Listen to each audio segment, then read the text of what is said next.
Racking and stacking is the process of loading and arranging parts in preparation for heat treatment in a furnace.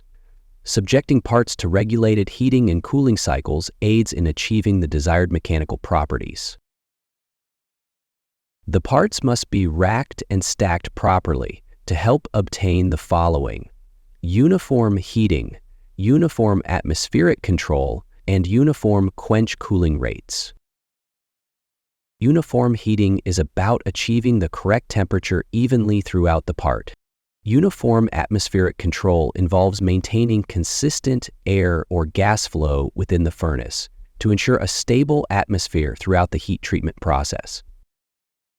Uniform quench cooling rates are about maintaining constant cooling rates at the outermost surface of the part.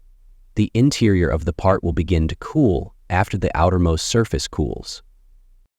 A large part of the racking and stacking process is about understanding part proximity. Heat will emanate from both the furnace and from the parts themselves, both of which influence the uniformity of heating and cooling of the parts. Racking and stacking is a trial and error type of process.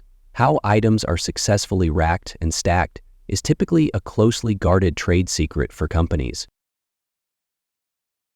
Things that need to be factored in while racking and stacking are the part itself, the furnace being used, the type of fixtures available, the basket shape, the metallurgy of the part, the process selected for heat treating, and the quench media being used. While distortion is not always avoidable, proper racking and stacking techniques minimize distortion. In the event of excessive distortion, corrective measures can be used to rework the part.